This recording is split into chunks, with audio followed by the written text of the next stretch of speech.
Salut les sœurettes, j'espère que vous allez bien. Moi, ça va. J'espère que vous avez passé de très belles fêtes de Pâques. Bienvenue pour cette nouvelle vidéo où je partage avec vous notre week-end pascal, ce que nous avons fait, ce que j'ai cuisiné. J'espère que vous allez aimer la vidéo. Si c'est pour la première fois que vous arrêtez ici, moi c'est Pascaline, votre sœurette, qui partage avec vous les astuces santé, beauté, entrepreneuriat, vie de famille, vie de maman. J'ai fait les courses en premier. Je me suis acheté de jolies fleurs que vous allez voir tout à l'heure. Et là, c'est mon grand ménage printemps. Les sœurettes, je vous dis, déplacer les meubles à la maison de temps en temps. Parce surtout quand vous avez les enfants. J'ai déplacé mes meubles. Je fais ceci à peu près toutes les 2 semaines. C'est toujours comme si je ne l'ai jamais fait. Je trouve toujours des affaires partout. Derrière le fauteuil, sous le tapis, sous la table. Il y a toujours quelque chose quelque part. Je ne parle pas des douches et tout. Donc, vraiment, il faut secouer la maison de temps en temps. Là, j'ai enlevé mes rideaux, j'ai enlevé les tissus des coussins. Je ne change pas les coussins, j'achète juste les tissus sur Amazon et je change de couleur de temps en temps. C'est vrai que dans cette vidéo, j'ai pas eu la couleur que je voulais. C'est arrivé bien plus tard. Je pense que ça va arriver demain alors que je fais la vidéo. J'ai fait la vidéo pendant le week-end. Mais ça va arriver, je pense, mercredi ou jeudi. Pour ceux qui me suivent sur Instagram, vous allez voir quand je vais changer les coussins des chaises. Donc, si vous ne me suivez pas encore sur Instagram, allez sur ma page Instagram à Pascaline Nadé ou sur Facebook Pascaline Nadé ou Sœurette Tiens ma main. Ce sont mes pages où je suis fréquente. Ici, c'est le grand ménage printemps. Vous connaissez déjà cette brosse que j'ai partagée avec vous la dernière vidéo. Si vous n'avez pas regardé la dernière vidéo, j'ai fait vraiment le grand ménage de ma douche. Allez regarder cette vidéo où je partage avec vous tous les secrets de cette brosse et tous les produits que j'utilise pour faire le ménage. Je vais vous mettre le lien là en haut et vous pourrez regarder cette vidéo-là quand vous finissez avec celle-ci. Donc, je vais vous laisser avec la vidéo. J'espère que vous allez aimer. Dites-moi en commentaire ce que vous avez pensé de cette vidéo et si c'est ce genre de vidéo que vous aimez et je vais toujours revenir avec. Sur ce, enjoy!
vous pouvez vous rendre à quel point ma maison était sale, comment on doit bouger les fauteuils et tout. Regardez vous-même tout ce qui est au sol pendant que je balaie. Et là, ce n'est que le salon et la salle à manger. Donc, c'est bien de bouger. J'ai appris ça de ma mère, de bouger la maison. Le lit de ma mère changeait de position. Peut-être, je sais pas, toutes les 2 semaines ou chaque mois ou chaque 6 mois. Je sais plus trop, je me rappelle plus trop. Mais c'est que maman, tu entrais dans sa chambre, la tête du lit était de ce côté, après c'est de l'autre côté, elle était toujours en train de bouger parce qu'elle se dit qu'il y a des choses par mégarde que tu balances, après tu retrouves quand tu balances sur la maison. Et c'est vrai, moi, ce que je retrouve le plus souvent, c'est la saleté avec mes enfants ou les jouets ou un papier, un mouchoir ou quelque chose. Donc, c'est la réalité et j'adore le sort comme ça. Les maisons aux États-Unis ont beaucoup de tapis soit à l'intérieur. Et quand je cherchais cet appartement, ma prière était d'avoir un appartement sans tapis parce qu'avec les enfants, c'est plus facile. Le tapis, ça demande trop de travail. Donc, j'ai sérieusement nettoyé en profondeur, très clean, très propre, très classe. Je vous laisse regarder la suite. J'ai presque fini de nettoyer. Après, je vais apporter ma petite déco printemps avec des fleurs fraîches. En hiver, j'utilise des fleurs sèches. Pas artificielles, mais séchées. Les fleurs naturelles qu'on a fait sécher, c'est ce que j'utilise en hiver. Mais au printemps, j'utilise vraiment les fleurs fraîches. C'est facile à entretenir parce que moi, j'utilise les plantes, j'utilise les fleurs. Mais au printemps, puisque le climat nous permet d'avoir des fleurs, c'est là où elles fleurissent et tout. Donc, c'est plus facile comme j'aime les fleurs. Et je me permets d'avoir des fleurs fraîches à la maison.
Voici le résultat. Une chose avec moi, j'aime quand c'est propre et quand ça sent bon. Donc, dites-moi ce que vous pensez de ma déco. J'ai changé certaines choses. J'ai maintenant un livre sur la table basse. J'ai des fleurs. J'ai ajouté cette petite nappe-là. Et yeah.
Place au repas. Là, on était samedi soir. Je ne vous ai même pas dit, on était le samedi soir. Donc, je suis en train d'apprêter le repas du dimanche. Ce samedi matin-là, pendant que je faisais le ménage, j'ai préparé le bon au coq et tonne. Pour ceux qui n'ont pas encore vu cette vidéo, j'ai cette vidéo ici sur ma page. Entrez dans ma page. Vous allez trouver la vidéo au coq et tonne bien fait. Surtout le nôtre que nous voyageons avec séché. Ça a tellement de techniques et tout. Donc, si vous ne connaissez pas comment le faire, allez regarder la vidéo et vous allez voir. Là, j'ai choisi de faire du mouton. Ça, c'est la cuisse d'un mouton. Mes enfants, chez moi, on n'aime plus le poulet et tout ça là. C'est too much. Donc, on a décidé de faire du mouton pour la Pâques. Surtout que nous ne sommes pas sortis. C'était juste moi, mon mari, moi et les enfants. Nous ne sommes pas sortis. On n'avait personne qui venait. On a décidé de se faire du mouton. Donc là, je vais l'apprêter la veille pour assaisonner votre viande, poisson et tout. C'est bien de le faire la veille, mettre toutes les épices et laisser reposer au frigo. Ça va, les ingrédients vont pénétrer bien plus facilement et ce sera super bon.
C'est le moment d'assaisonner. J'ai deux catégories d'épices. Je vais utiliser des épices sèches, fraîches et here.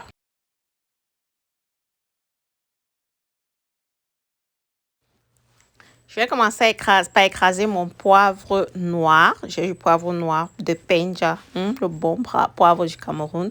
J'ai ma petite pierre écrasée que j'ai là depuis 5 ans. Elle écrase encore super bien.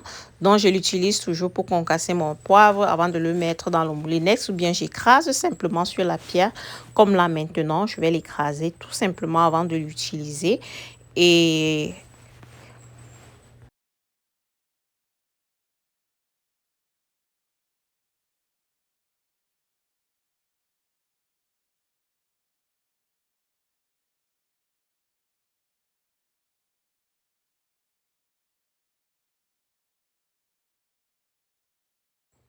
je vais passer à mes épices mouillées. Là, c'est du poivron, du poivron vert, de l'ail, de l'oignon.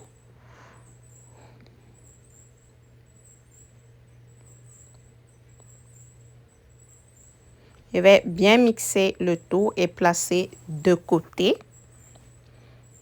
Maintenant, je vais mettre ces traits sur la viande, ces crêpes. Là, vous savez, là, elle est tellement dodue. Si je mets simplement les épices comme ça au-dessus, ça ne va pas pénétrer à l'intérieur. Ce sera bon au-dessus, mais à l'intérieur, on aura l'impression que c'est fade. Donc, il faut mettre les traits, comme vous voyez, comme je fais là. On dit bien la viande pour laisser pénétrer toutes les épices à l'intérieur.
votre viande est prête. Là, ce sont les épices que je vais mettre, mes épices sèches. J'ai, là, c'est le masep du Cameroun, du poivre noir, du curry, du paprika, des herbes sèches. Je pense là, c'est de la coriandre, du sel et des feuilles de laurier. Là, je mets une cuillère à soupe d'huile d'olive. C'est tout ce dont j'ai besoin. Le mouton, il est déjà très gras. Là, c'est un jus de citron. Je mesure à la cuillère juste pour vous montrer. Ça fait 2 cuillères et demie à soupe de jus de citron que je mélange bien. Après, je vais mettre toutes mes épices sèches à l'intérieur, en dehors du masep et des feuilles de laurier.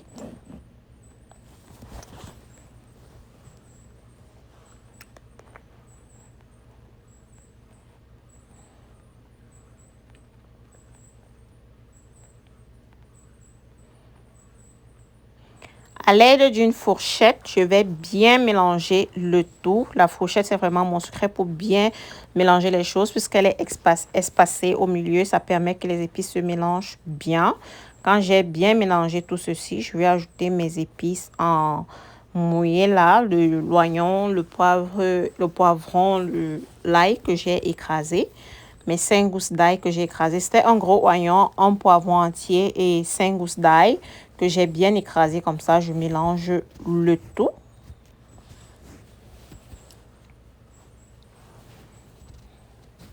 Ces épices, essayez et venez me dire, ça va donner un... Faites votre viande de cette façon, ça, vous viendrez me dire ça. Cette viande a été mangée pendant 3 jours. 3 jours. Et là, je verse le tout. Et une fois de plus, je n'ai pas acheté les gants. Et pourtant, j'ai fait les courses de la semaine. Donc, je dois acheter les gants. J'ai dû utiliser mes mains pour bien faire la viande, pénétrer la viande par... je dis la viande. Pour faire pénétrer les épices dans toute la viande. Donc, ne me jugez pas. Ne jugez pas mes mains, qu'elle a utilisé ses mains et tout. Mais bon, ça se fait. On malaxe la viande aux mains. Mais pour éviter la contamination, portez des gants qu'on enlève juste après. Mais moi, ce que je fais, je me lave bien les mains après. Là,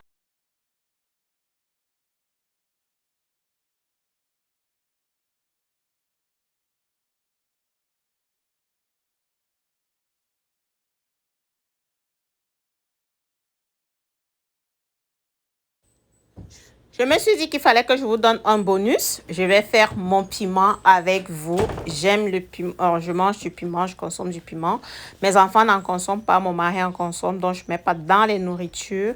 Je dois écraser à côté comme ça. Au fond de mon moulinex déjà, ce sont toutes les autres épices que j'avais déjà. Donc, il y a du poivre noir, du poivre noir, du paprika, du curry. J'assaisonne mes épices comme si j'assaisonnais ma viande. À la seule différence qu'il n'y a pas le mesep, le laurier, le romarin.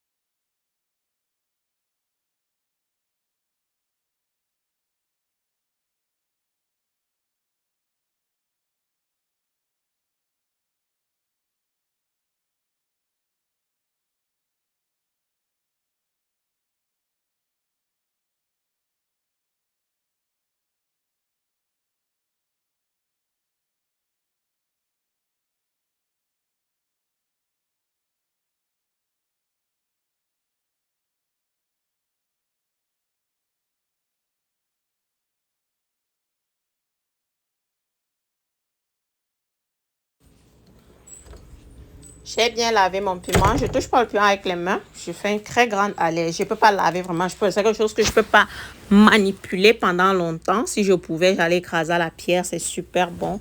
Ma feu grande sœur m'a appris à faire du piment à la pierre sans avoir à le faire cuire. J'aurais besoin d'ajouter de l'oignon pour tuer un peu le piment. Parce que si tu laisses sans oignon, c'est là où le piment est souvent, on appelle souvent piment sauvage. Mais je dois ajouter l'oignon à l'intérieur et je vais ajouter un fruit de tomate aussi parce que c'est beaucoup de piment. Je vais ajouter un fruit de tomate et c'est pourquoi il faut faire cuire. Si tu mets la tomate, tu fais pas cuire, ça va vite se gâter. En dehors de la tomate, je vais mettre le pépé. Je vais mettre un pépé et un rondelle. C'est ça que je vais vous montrer tout à l'heure. Je vais concasser à la pierre avant d'ajouter dans le moulinex et tout écraser.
Cuire. Et mon secret aussi pour que le piment ne chauffe pas les gens dans la maison, j'ouvre pas mon piment, je le fais cuire fermé et je vais ouvrir la marmite dehors.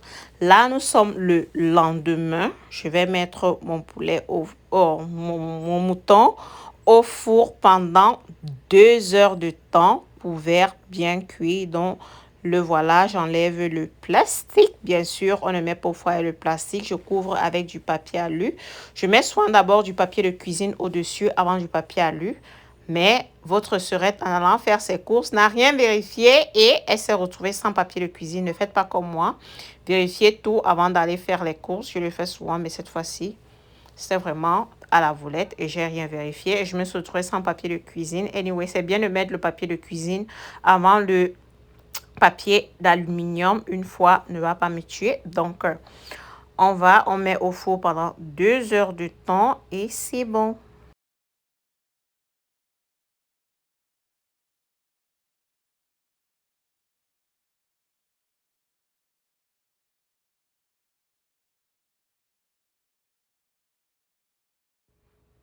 Ensuite, c'était l'église. Nous avons passé une très belle messe. Elles aiment prier comme ceci après la messe. C'est un plaisir pour mon cœur, un plaisir pour le cœur de Dieu. Elles aiment ça et je laisse le faire tous les dimanches. Ensuite, nous sommes rentrés. C'était le repas et c'était là. J'ai fait la purée de pommes. J'ai accompagné notre mouton de purée de pommes. Ensuite, de purée de pommes et nous avons fait une tarte aux pommes. Tout ça, j'ai pas filmé, mais c'est ce dont nous avons accompagné le repas avec.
You're mine for sure.